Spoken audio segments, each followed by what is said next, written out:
What's up, beautiful people? We are here in Oakland, but we might as well be in Jordan. Z, are you ready for this? I'm so ready. Festus, when you call and I get to eat, it's a good partnership. Yes. Where are we at right now? We're at a place called Shawarmaji. This is an authentic Jordanian restaurant. We're gonna have some street food here and really experience what the World Cup is actually all about. It's about food and culture and football or soccer. It's all coming to the Bay. When they said food, I showed up, so come on, let's go check it out. Let's go. We're here at a Jordanian restaurant. Yep. This is in Oakland. And I'm sitting with the lady who is in charge of the committee. Bay Area Host Committee is in charge of bringing the World Cup, NBA All-Star. We just had the Super Bowl. Yep. What? So people understand, what does the Bay Area Host Committee do? So the Bay Area Host Committee is essentially a sports commission. It's a not-for-profit organization. We work essentially to bid for events, to bring them into the market. If we win those events, and we've been a little bit successful right now in winning, then we execute those events. You have to raise revenue to make sure those events can actually happen in the Bay. And really, you do it for the economic impact, the societal impact of the region. And so that's our job. From your perspective, how do you see if it's a success or not? When you asked me that question, I had a smile that broke out on my face. You know, success comes in a whole bunch of different ways. Number one, you want to make sure that people who come here have a great time and they spend a lot of money. We want the economic and financial benefit to come back into the region. So a very good, normal, typical success metric is economic impact. And so we are likely to see at least a $500 million economic impact just from the Super Bowl in this market. You know, the reason the smile came on my face is I think about all the people, like for us who live here, what it felt like, the energy in the market, people walking around with smiles on their faces. I want people to have a swagger when they're here. People who live here to just feel so proud that they're from the Bay. And that's why I was smiling, is because I felt that around those two events. People in Oakland and around the NBA All-Star Game, all around the Bay, around Super Bowl. It was magical, it was awesome. We've had NBA All-Star here, we had Super Bowl. People, this is national leagues, Yep. and they have people from all over the world coming. Now you have FIFA World Cup. Literally people from all over the world coming to the Bay Area. How does that feel? Have you even started to think about what that feels like? The World Cup is something completely different. Like the fans that come in for the World Cup, and we're gonna have another 500,000 fans that come into the Bay for the World Cup, fandom from all over the world. They'll come off the plane, their faces are gonna be painted, they're gonna be singing and chanting, they're gonna be in parades and marching towards the stadium. It is a different type of fandom. And Festus, it's not even the people that come into the Bay. I think for Qatar in 2022, there were 19 billion impressions around the World Cup. 19 billion people at some way engaged with the World Cup. This is like the world sport.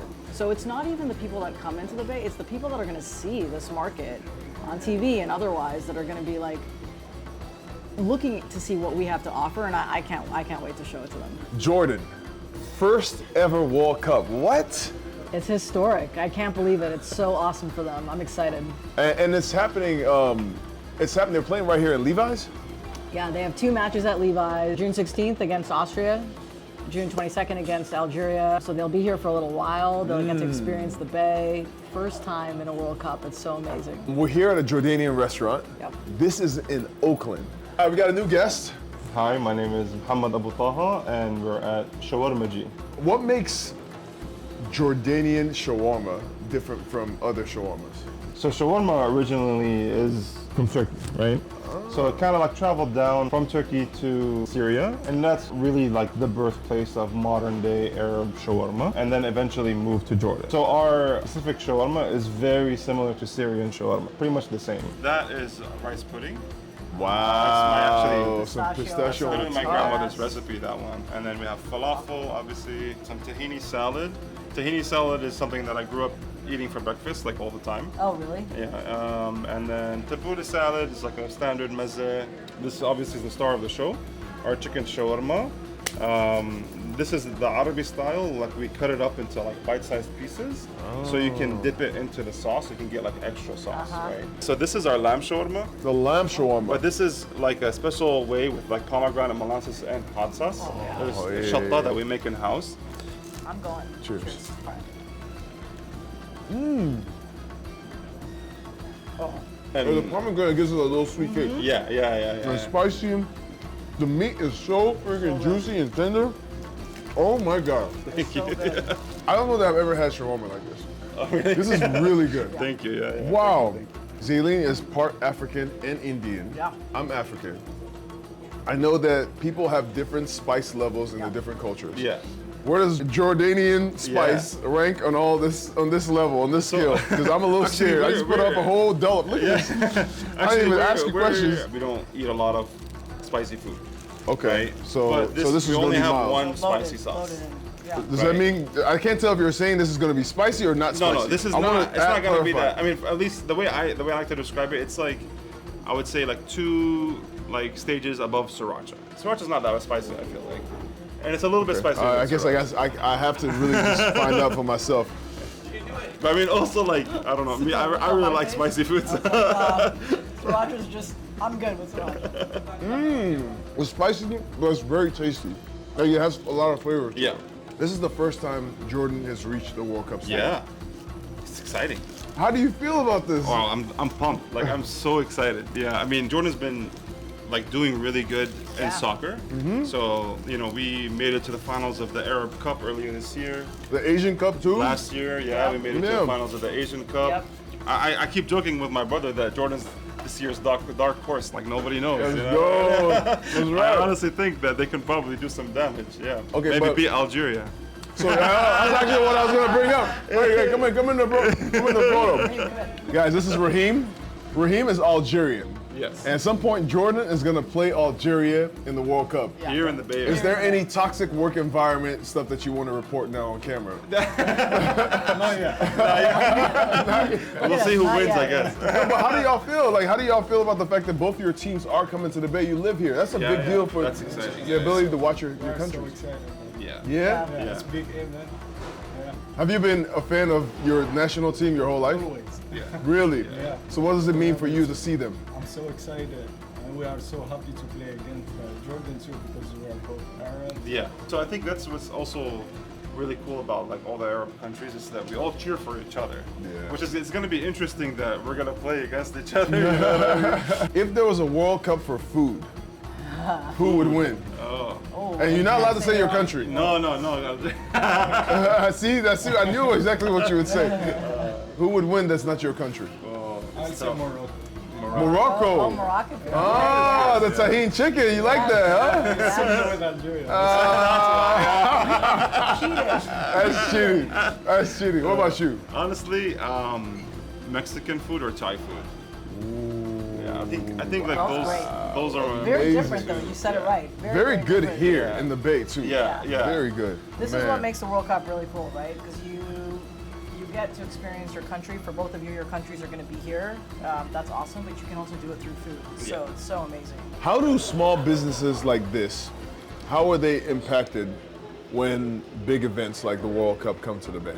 What we want to have happen is all the small businesses, this one included, are able to take in all the tourists that are coming into the market and experiencing a World Cup. And so, you can go on our website today.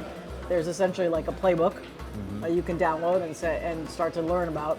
How do I make sure I can broadcast the World Cup games? What type of marketing should I use? Are there templates that I can pull from to actually market the World Cup coming into my restaurant or business? And so we want that to happen. And in fact, out of all of the events that we've hosted, I think the World Cup is the best in terms of the flexibility and the rules on allowing small businesses to activate. Like they understand that soccer is a sport that is going to be reached by millions of people or billions of people, and so they want that to happen. We've been working with chambers of commerce. We've been working with Visit Oakland here to, really make sure that the small businesses are activating around the world. Yeah, shout out to Visit Oakland. Thank you guys for all the work that you do in trying to bring tourists and people to the Bay. Visit Oakland is amazing. The World Cup is going to be here in a couple months. Yeah. What happens next after that? I mean, the goal for the host committee has always been to last beyond the World Cup and to become a sustainable sports commission for the Bay. This region hasn't had a sustainable sports commission. I am shocked. I've lived here for 20 years. I never knew that we didn't have a sports commission, and most big cities have one, right? LA has had one for 30 years. Houston, Dallas, Vegas, New Orleans, Indianapolis. There's all these cities that have sports commissions that have been established and exist for a long period of time, and therefore they know how to bid for events. There's relationships already built. There's just this expertise, and we need that in the Bay. This is too good of a region to not have Yes, for sporting sure. events come in regularly. And so that's the goal, is for us to last. Is there pressure after having a successful NBA All-Star, and then the Super Bowl was bigger? Now, is there pressure to make the FIFA World Cup the biggest it's ever been, and then the next one to be the biggest? Is there pressure? It's a different pressure. I think Super Bowl is the type of event where, for most Americans, it's the Super Bowl is the Super Bowl. It's the biggest event that they can think of, and the entire country literally stops for that event, right? We had over 300 events in the market for Super Bowl. Wow. Just the people, all the companies bringing their hospitality programs, different conferences happening at the same time, bunch of concerts, so much music. There's very few things in the US that can compare to a Super Bowl, right? Week-long event, 300 events. Now, the difference with the FIFA World Cup is, while we had some global fans come in for Super Bowl, it wasn't It's really going to global. be the whole World is going to be either in the Bay or watching the Bay. One of those two things. And so there's a different type of pressure on how we show up. I think we're a really hospitable city. I think we like to, for me, it feels like it's family always when I come into the Bay. And so I think there's not pressure, but this opportunity for us to show people how hospitable we are. Let's go. And just people coming into, this is our home, come on in. And then for people who are watching, to show the world, here's what the Bay really is. And so it's a different type of pressure. It's really important for me, wherever I live, to feel like I'm included, and like it's an easy, I can integrate, and it's not hard. And this has been a place that's allowed me to just be me. And I want people to feel that when they come in. Yes. Okay, we got to cheers. Tell me. We got to end this whole thing with a toast. Okay. Ready? To food, Yes. to culture, and to the whole world coming together. Let's go. I'm Okay? ready for it. Cheers. Cheers. Ezeli.